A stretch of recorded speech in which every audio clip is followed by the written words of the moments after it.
Tout l'argent récolté par les vues de cette vidéo seront donnés en soutien à Octobre Rose pour la lutte contre le cancer du sein.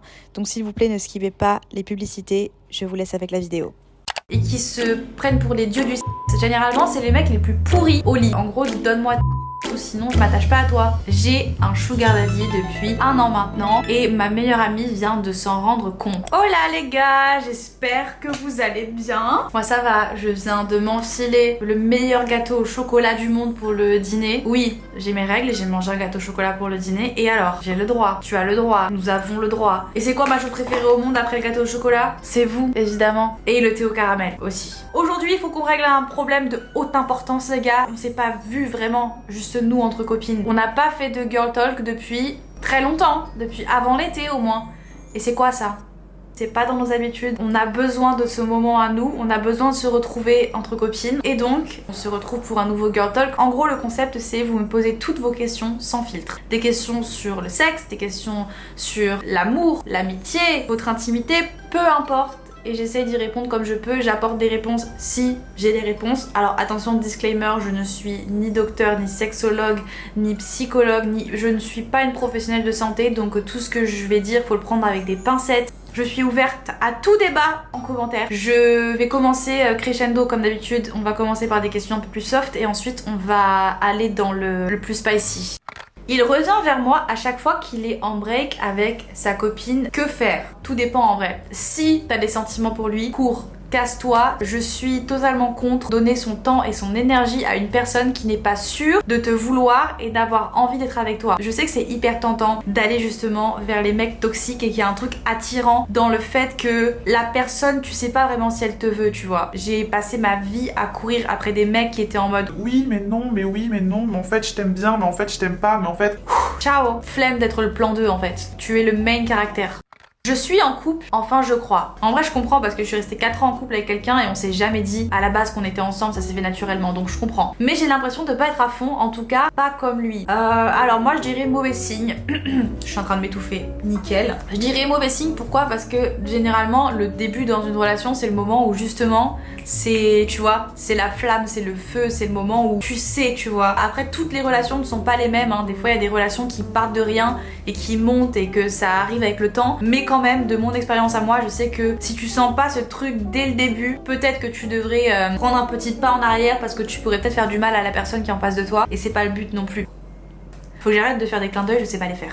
Comment abordes-tu les envies moins de 18 ans avec ton copain, les nouveautés, etc. Ça n'a pas toujours été super facile pour moi de parler ouvertement de avec mes partenaires, mais franchement je pense que avec le temps juste je me suis rendu compte qu'il n'y a rien de plus naturel que de parler de ça. C'est vraiment le moment où t'es le plus vulnérable en fait dans ta vie, t'es littéralement nu devant une personne quoi, donc pourquoi ne pas en parler en fait?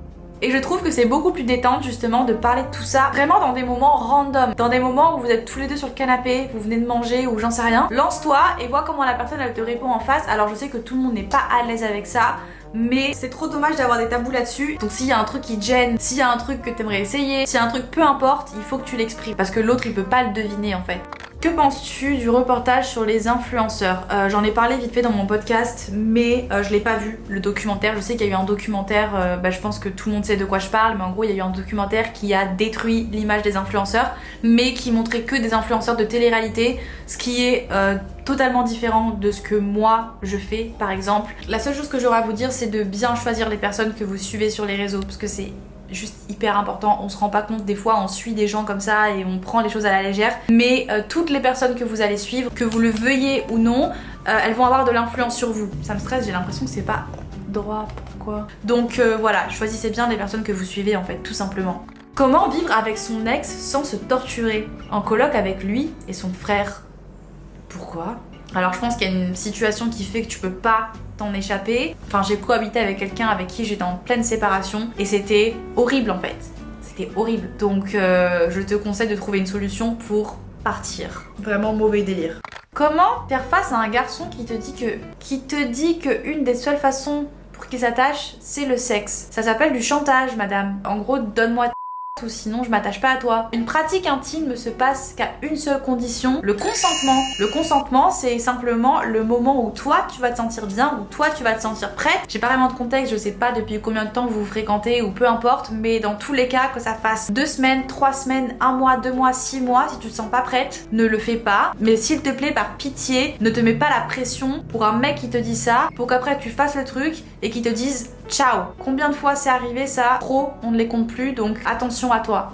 En perdant du poids, j'ai beaucoup moins de libido. As-tu une solution? Moi, ça m'est arrivé quand j'avais mes troubles alimentaires en fait, quand j'ai perdu beaucoup de poids, j'avais 0 libido. Je suis pas docteur encore une fois, donc s'il y a des docteurs qui regardent cette vidéo et qui veulent nous expliquer en commentaire, je suis grave preneuse. Mais moi, en gros, ce qu'on m'avait expliqué, c'est que déjà quand j'avais perdu trop de poids, j'étais trop faible physiquement tout simplement pour que mon corps ait des envies. Ton corps en fait, quand tu perds trop de poids, il est en mode protection, défense, survie. C'est pour ça que je suis totalement contre les régimes, surtout les régimes qui sont drastiques. Donc déjà tu pourrais peut-être t'intéresser à ça. Est-ce que tu manges assez? Le moment où j'ai perdu beaucoup de poids, c'était un moment où toute ma vie, elle tournait autour de mon physique, elle tournait autour de mes entraînements sportifs, de ce que je mangeais matin, midi, soir, et mon esprit était tellement concentré sur ça, c'était tellement tout le centre de ma vie que du coup, j'avais plus de place pour rien d'autre. Et j'étais juste tellement obnubilée par ça que ça fatiguait mon esprit en fait. Peut-être que ça peut être dû à ça, je sais pas. Peu de mecs pensent au plaisir de la femme en retour, qu'en penses-tu? C'est vrai, et je pense que c'est forcément, c'est dû en fait à la culture du porno. Tout simplement. Les pornos les plus populaires, en gros, c'est des pornos qui sont hyper misogynes, qui sont hyper l'homme qui donne le plaisir, l'homme qui en reçoit, les meufs qui se mettent à crier alors que tu l'as à peine touché. C'est tellement exagéré, c'est tellement théâtral en fait, c'est tellement du spectacle et du show le porno. Et le truc, c'est que généralement, les hommes, c'est la première chose qu'ils voient en fait. Voilà, quand ils sont petits garçons ou quand ils sont adolescents, la première chose l'image première qu'ils ont du sexe, c'est le porno. Sauf que le porno et la réalité, ça n'a absolument rien à voir du tout. Évidemment, dans la réalité, c'est beaucoup moins théâtral, c'est beaucoup moins glamour, t'as pas les mêmes angles, t'as pas les mêmes lumières. Nous, en tant que femmes, on n'a pas non plus été habitués à parler, à éduquer les hommes. Et il faut pas avoir peur d'éduquer les hommes ou d'éduquer n'importe quel partenaire en fait. Que ce soit une femme ou peu importe le partenaire que tu as, arrêtez de simuler. Dire à ton partenaire que non en fait. Quand tu fais semblant, des fois on l'a tous fait. On a tous fait semblant. On fait semblant parce qu'on se dit ça fait plaisir à l'autre. Sauf qu'en faisant ça, en fait, tu perpétue le truc de... Et c'est pour ça que généralement c'est les mecs qui ont le plus de coups d'un soir et qui se prennent pour des gros boss, tu vois les fuckboys qui changent de partenaire tous les soirs. Petite pause parce que j'aurais pu m'exprimer autrement. Je mets pas du tout le doigt sur les personnes qui changent de partenaire tous les soirs. Vous êtes libre de faire ce que vous voulez tant que vous vous protégez et que vous êtes bien avec ce que vous faites. Y a pas de problème les gars, c'est pas du tout ça le sujet. Et qui se prennent pour les dieux du sexe, généralement c'est les mecs les plus pourris au lit. Voilà, c'est dit, je lâche là, on est entre cops, je peux vous le dire, mais c'est les mecs les plus pourris parce que généralement quand tu couches une fois avec une personne et que tu sais que tu vas pas la revoir après, t'as la flemme de lui expliquer, t'as la flemme de lui dire genre ah ouais non c'était pas ouf, il y a ça qui va pas, il y a ça que tu pourrais changer, salut, ciao. Et du coup le mec il apprend jamais, il sait pas, il croit que c'est un boss, il croit que toutes les meufs avec qui il couche elles sont en mode wouh, alors qu'en fait pas du tout mon pote. Pose des questions et prends le temps. Il est pas très cosy là ce spot le soir. Qu'est-ce qu'on pourrait rajouter pour que ça soit plus cosy? Dites-moi en commentaire. Est-ce qu'on rajouterait pas une petite plante, une petite lampe un peu plus chaleureuse? Je sais pas, un truc là j'ai l'impression que c'est froid. Je suis pas fan. Peux-tu parler des pertes? C'est assez tabou et décomplexerait peut-être que tu en parles. Les pertes, qu'est-ce que c'est? Eh bien, Jamy, c'est une petite texture blanche qui se dépose dans la culotte des femmes. Ah bon? Et pourquoi ce phénomène? Tout simplement, je sais pas en fait. Pourquoi? Pertes blanches. Les pertes blanches ou leucorrhès, c'est le nom scientifique je crois, on va rester avec pertes blanches, sont le signe du bon fonctionnement hormonal. Elles sont la manifestation normale de l'activité du cycle féminin et sont indispensables à l'équilibre vulvo-vaginal. Bon bref, en gros, c'est un truc totalement naturel, c'est normal, c'est un signe de bonne santé, donc il faut pas en être dégoûté. Et ça encore une fois c'est un truc qu'on ne montre pas, mais c'est un truc qui est bien là et qui est réel et qui est totalement normal et que toutes les femmes ont toutes. La cue du sexe dans les couples, pression des réseaux sur le fait d'avoir beaucoup de rapports. Cet été, j'ai rencontré plein de meufs et du coup quand on est entre meufs évidemment on discute et c'est fou comme on a toutes des visions différentes et des rapports différents avec le sexe et l'importance du sexe et je trouve qu'on n'en parle pas assez. On n'en parle pas assez du fait que toutes les meufs, tous les mecs ne sont pas forcément à fond là-dedans et n'ont pas forcément besoin de faire ça tout le temps. C'est pas parce que toi et ton mec vous le faites pas autant que vos potes Jean-Pierre et Marie-Claire que vous avez un problème. Si tous les deux vous êtes bien avec ça, tranquille, il n'y a pas de règle en fait. Venir à un premier date sans make-up égale ne pas prendre soin de soi, stéréotype de ouf. Que tu arrives au premier date avec une full face de make-up ou que tu arrives sans make-up ou peu importe, tu viens comme tu es, stéréotype de ouf. Je traverse une rupture après 3 ans de relation, j'ai l'impression que j'avais construit toute ma vie autour de lui et j'ai vraiment du mal à m'en remettre des conseils. Tu vas avoir mal. On peut pas mentir, on peut pas dire ça fait mal une rupture, surtout quand c'est une relation sur le long terme. Même si c'est une rupture qui s'est fait mutuellement et qui s'est bien passé, qu'il n'y a pas eu de trahison ou de machin, ça fait toujours mal de se séparer de quelqu'un et c'est une des meilleures choses qui va t'arriver parce que après ça en fait tu vas avoir une phase de découverte de toi-même qui va être incroyable. Vraiment, tu vas juste te rendre compte que tu viens de passer 3 ans de ta vie à te considérer comme un binôme, automatiquement à un peu te mettre dans l'ombre de ça et un peu t'oublier et tu t'es pas mise en fait en priorité. Et après ça, je te souhaite et je te conseille à 100% de ne plus, dans tes prochaines relations que tu vas avoir, qui vont peut-être pas être de suite ou je sais pas, de toujours garder en tête que aimer quelqu'un et se donner à 100% dans une relation, ça veut pas dire t'oublier et ça veut pas dire devenir la personne de. J'ai eu des discussions cet été avec des gens qui ne comprennent pas le fait que j'aime mon partenaire, mais je fais pas en fait de mon couple ma priorité et le centre de ma vie. Parce que c'est hyper important de rester épanoui hors de la relation en fait. C'est hyper important de dire ok la relation elle m'apporte un truc en plus mais quand je suis pas avec cette personne je suis pas totalement perdue et je peux juste être moi-même en dehors de la relation et avoir mes trucs à côté et avoir mes potes et avoir mes envies, mes projets et pas juste la relation. Et je pense que tant qu'on passe pas par ça, tant qu'on passe pas par une relation où justement tu vas être totalement dedans et que t'auras rien qui compte à côté, tant que t'as pas ça, tu t'en rends pas compte, ça ira mieux, vraiment ça ira mieux et ta prochaine relation va être encore plus cool et encore plus saine parce que t'auras compris ça. You got this. Je te fais un bisou parce que tu le mérites. Des projets tatou à venir. Oui, je veux trop vous en parler de ça. En fait, je regrette un truc dans ma vie, c'est d'avoir commencé à faire mes tatouages trop tôt. Donc s'il y a des gens là qui regardent ma vidéo qui ont entre 17, 18, 20 ans, attendez les gars. Je sais que ça donne trop envie, je sais que vous avez envie de vous faire un tatouage parce que c'est cool, parce que voilà, on est tellement indécis à cet âge-là. Une année tu vas aimer un truc, l'année prochaine tu vas plus aimer. Franchement, c'est juste un conseil parce que je vais pas dire que je regrette mes tatouages parce que je les aime tous, ils ont tous une histoire, ils me rappellent tous un moment en particulier, mais j'avoue que j'aurais préféré attendre parce que maintenant en fait il y a plein de projets que j'aimerais faire et que je peux plus faire parce que justement j'ai déjà des tatouages qui sont là, pas qui me plaisent pas mais que j'aurais fait différemment ou que j'aurais carrément pas fait du tout si j'avais attendu un peu quoi. Et là en fait ce que j'ai envie de faire c'est que j'aime trop moi le style de tatouage symétrique. Mon mec par exemple, lui c'est hyper symétrique ce qu'il a, je trouve que ça fait hyper équilibré et je trouve que c'est hyper beau. Donc j'en ai un là sur celui qui est ici, en gros c'est deux, enfin vous avez capté, c'est symétrique. Du coup vu que j'ai des yeux, d'ailleurs on me pose souvent la question pourquoi t'as les yeux de Bouddha sur ta main, c'est pas les yeux du Bouddha, c'est les yeux de la déesse de l'amour qui est du coup Devi, mon prénom, voilà. Et ces yeux en particulier en fait ça vient d'un livre qui s'appelle Devi, un livre de Irène Frein et qui est du coup l'histoire d'une bandit indienne qui s'appelait aussi Devi. Vous devez lire le livre, vraiment lisez le livre, c'est ouf. Et j'ai envie de me faire un truc similaire sur cette main, que ça soit identique. J'aimerais bien aussi m'attaquer à mes jambes à un moment, j'avoue que je suis encore complexée de mes jambes donc c'est compliqué pour moi de passer ce cap. Tu as l'air de grave te moquer de ton copain, story, etc. Comment se passe votre relation IRL? Alors les gars, faut que vous sachiez que on a tous les deux un humour, enfin vraiment il n'y a pas du tout de truc malsain, c'est juste qu'on a tous les deux un humour, on aime trop se taquiner en fait. Voilà, on aime trop se taquiner, on aime trop se moquer l'un de l'autre. Ça devient embêtant quand t'as quelqu'un qui est toujours en train de se foutre de ta gueule physiquement ou qui se fout de ta gueule devant des gens, là ça pose problème. Mais avec Louis pas du tout, enfin on se taquine entre nous mais on fait jamais de blagues sur le physique par exemple parce qu'on sait que ça peut toucher l'autre tout simplement. Il y a rien de mauvais en fait, il y a rien de toxique, il y a rien de méchant.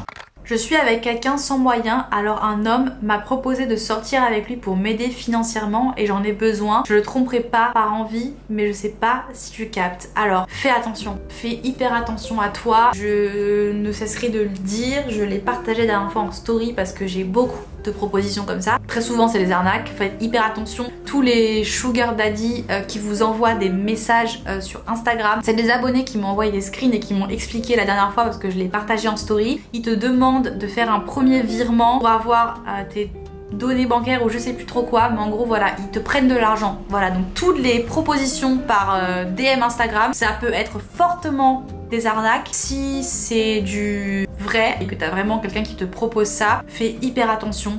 Parce que à partir du moment où la personne te donne de l'argent, c'est bête, je généralise pas, hein. Ça se trouve il y a des gens qui sont respectueux, mais quand une personne te donne de l'argent, elle a des attentes de toi, elle se sent un peu en position de pouvoir en fait. Et c'est hyper mauvais pour toi parce que tu peux te sentir obligé de faire des choses justement parce qu'il y a de l'argent en jeu et ça peut être hyper traumatisant et ça peut être hyper dégradant pour toi. Et de plus, si tu aimes la personne avec qui tu es, ne gâche pas en fait, ne gâche pas tout ça pour de l'argent, des moyens de se faire de l'argent, il y en a plein d'autres. Je sais que c'est hyper facile à dire parce que j'ai un travail stable et que voilà, mais je pense qu'il y a quand même toujours d'autres solutions que ça. Voilà, je sais pas, personnellement je trouve que c'est pas une bonne idée, c'est juste personnel, hein. Encore une fois, je suis curieuse d'avoir vos avis sur ça, mais je pense quand même qu'il faut faire hyper attention quand tu te vends tout simplement, voilà. Et je pense pas que ça vaut en fait la perte d'une relation dans laquelle tu es bien. Ah bah justement, on va finir avec ça parce que c'est intéressant. J'ai un sugar daddy depuis 1 an maintenant et ma meilleure amie vient de s'en rendre compte. J'aimerais bien savoir comment ça s'est passé, avoir plus de détails, et elle me menace de le dire à mes parents si je ne mets pas fin à cette relation. C'est très flou parce que du coup j'ai pas de détails, je sais pas si cette relation avec ce sugar daddy se passe bien, je sais pas comment ta meilleure amie l'a appris, donc on va essayer de se faire un scénario tout seul. 2 cas de figure. Soit cette relation avec ce sugar daddy se passe pas très bien et du coup je sais pas comment ta meilleure amie s'en est rendu compte et elle veut que t'arrêtes pour te protéger parce qu'elle s'inquiète pour toi, normal et logique venant d'une meilleure amie. Ou soit tout se passe très bien, tu vis ta best vie, voilà, ça peut arriver, ça peut se passer, je ne sais pas, j'ai jamais eu de copine qui a vraiment eu de relation comme ça, je n'y connais, enfin voilà, c'est très loin de moi tout ça, donc je sais pas, mais je pars du principe que c'est possible que ça se passe bien. Donc soit t'as ton sugar daddy, tout se passe très bien, ta meilleure pote l'a appris et maintenant elle te menace de le dire à tes parents, et une discussion avec elle en fait, et une discussion avec elle. C'est hyper compliqué comme situation, j'avoue que c'est hyper compliqué comme situation parce que moi, si demain j'apprends que ma meilleure pote est dans ce type de relation, évidemment que je prendrai un peu peur. On va se l'avouer, voilà, on va pas faire genre c'est hyper chill et en mode bah ouais, enfin ça reste quand même un truc qui est très particulier, ça court pas les coins de rue, enfin en tout cas je sais pas, peut-être que je suis naïve et que je le sais pas, ou peut-être qu'il y en a beaucoup, mais après de là à être hyper intrusif comme ça et menacer d'aller le dire à tes proches, ça serait pas un truc que je ferais, à part si je sais que t'es en danger. J'ai pas les couilles d'aller dire des choses qui me regardent pas à des personnes parce que ça peut briser un contexte familial, ça peut voilà, mais je peux comprendre qu'elle s'inquiète. Donc toi ce que tu peux faire c'est avoir une discussion avec elle en fait, tout simplement. Si vous êtes meilleure amie, c'est que vous vous connaissez depuis très longtemps, c'est que vous êtes proches, tu peux lui parler et tu peux lui expliquer comment ça se passe, lui expliquer que t'es pas en danger, lui expliquer ce que tu fais. C'est vrai que c'est un truc qui est hyper intéressant. J'aimerais bien, je lance un appel, une bouteille à la mer, si quelqu'un a déjà eu une relation avec un sugar daddy, je sais pas, ça me fait bizarre de dire le mot, j'ai l'impression que c'est illégal de dire, mais bref, je serais hyper chaude de prendre le témoignage et d'en faire une vidéo, d'avoir genre un call ou faire peut-être pas un podcast dessus, mais pourquoi pas recueillir le témoignage pour une vidéo parce que ça peut être intéressant. J'aimerais bien savoir. J'ai pas non plus envie que ça tourne à la promotion, tu vois, de influencer des jeunes personnes qui me regardent à le faire. Je sais pas. Et je tiens à le préciser parce que je l'ai pas dit dans la vidéo, mais évidemment si tu n'es pas majeur, c'est juste hors de question de même penser à avoir ce genre de relation. C'est même pas la peine de penser à ça. Merci beaucoup. Écoute, bon courage et parle à ta pote en fait. J'imagine que tes parents, c'est pas un truc qu'ils ont envie d'apprendre de la bouche de quelqu'un d'autre que toi, tu vois, si vraiment ça venait à arriver. Mes neurones, ils sont... Donc je vais vous laisser ici. Je vais... Bah, je sais pas. Je sais pas ce que je vais faire, je sais pas. Je vais aller regarder un film peut-être. Je sais pas les gars. C'est vendredi soir, je suis censée turn up, mais je peux plus. J'ai vidé toutes mes batteries sociales et toutes mes capacités à sortir et voir des gens. Je suis fatiguée, je n'ai plus envie. Je vais écouter mon corps. Je vous invite à me suivre sur Instagram. Si vous avez des questions à me poser pour le prochain Girl Talk, c'est sur Instagram. De vous abonner à la chaîne si c'est pas encore fait. Je vous laisse 2 secondes. Et on se revoit mercredi. Voilà. Bisous!